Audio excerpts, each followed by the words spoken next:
Sir ఏంటి నెల్లూరు పర్యటనకు సంబంధించి ఆయన మాట్లాడిన మాటలు స్పీడ్ పెంచారు జగన్మోహన్ రెడ్డి గారు, డైరెక్ట్ అటాక్ మోడ్కి దిగారు, ఏదో నూతులోనో బావిలోనో పడిపోమని కూడా ఏదో ఒక సెటైరికల్గా డైలాగ్ కూడా ఆయన చెప్పడం జరిగింది. చాలా పెద్ద ఎత్తున వైరల్ అవుతున్నది అది. ఏంటి జగన్మోహన్ రెడ్డి గారు హై స్పీడ్ పెంచడానికి కారణం?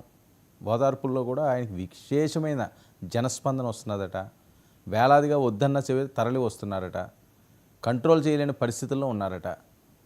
ఏంటి అంత ప్రజాదరణ ఆయనకి, జనాదరణ?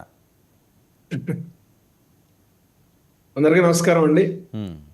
సార్, జనాదరణ కన్నా కూడా ఒక బలవంతపు బల నిరూపణ లేకపోతే జన సమీకరణ అంటే చాలా బాగుంటుంది సార్.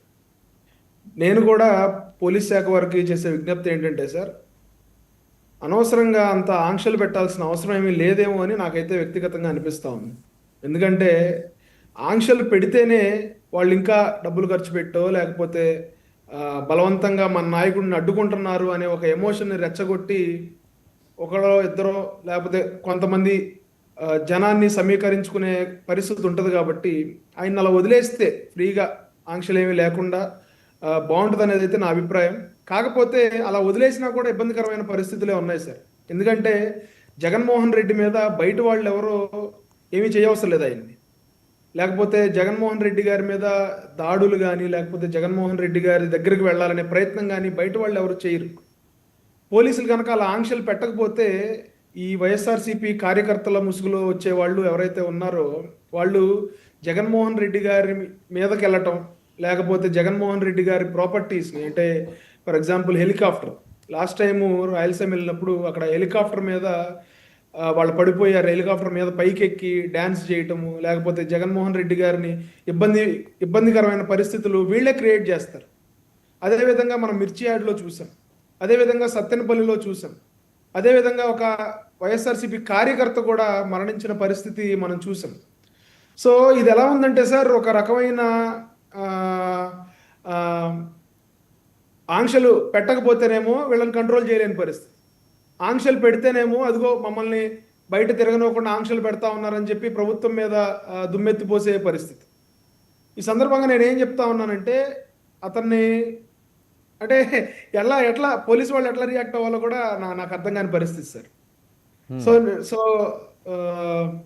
ఒక రకంగా జగన్మోహన్ రెడ్డి గారిని వాళ్ళ కార్యకర్తల నుంచి పోలీసులు కాపాడడానికి అంతమంది పోలీసులు వస్తూ ఉన్నారని ఆంక్షలు పెడతా ఉన్నారు తప్ప జగన్మోహన్ రెడ్డి గారి పర్యటనని అడ్డుకోవాల్సిన అవసరం, జగన్మోహన్ రెడ్డి గారి పర్యటనను అడ్డుకోవాల్సిన ఉద్దేశం మా కూటమి పార్టీలకు కానీ మా కూటమి ప్రభుత్వానికి కానీ లేదు. కానీ జగన్మోహన్ రెడ్డి గారు ఎక్కడికి వెళ్ళినా కూడా సేమ్ స్క్రిప్ట్ చదువుతూ ఉన్నారు. ఈ రోజున నల్లపరెడ్డి ప్రసన్న కుమార్ రెడ్డి గారిని పరామర్శించారు, అదేవిధంగా కాకాని గోవర్ధన్ రెడ్డి గారిని జైలుకి వెళ్ళి పరామర్శించారు. సార్, మేము చంద్రబాబు నాయుడు గారిని మేము పరామర్శించాం, ఆయన్ని జగన్మోహన్ రెడ్డి గారు అక్రమంగా జైల్లో పెట్టినప్పుడు.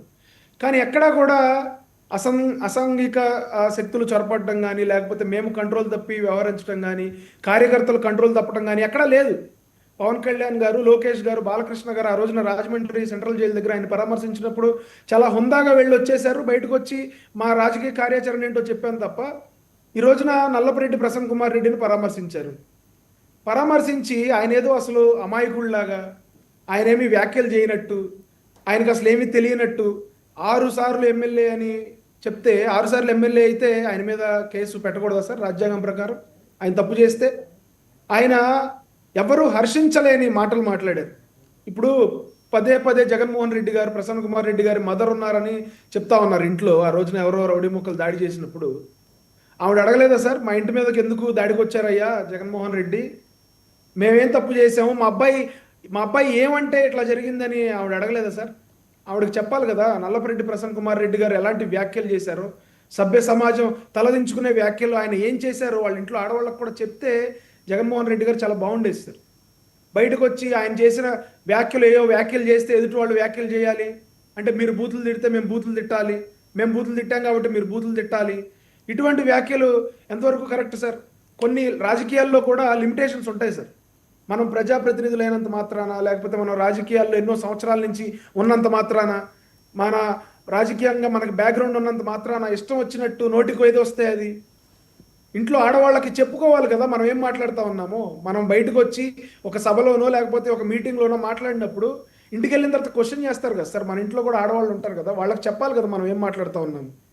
ఈ రోజున ప్రసన్న కుమార్ రెడ్డి గారు అసలు ఏమీ తప్పు చేయనట్టు జగన్మోహన్ రెడ్డి గారు మాట్లాడుతూ ఉంటే చాలా నాకేం ఆశ్చర్యం అనిపించలేదు. ఎందుకంటే గత 5 సంవత్సరాలుగా వాళ్ళు చేసిన అలాంటి వ్యాఖ్యలే కదా, వ్యక్తిగత విమర్శలు, ఇంట్లో మహిళల్ని దూషించటం, లేకపోతే చిన్నపిల్లల్ని దూషించడం, ఇటువంటివే కదా ఆయన చేసింది.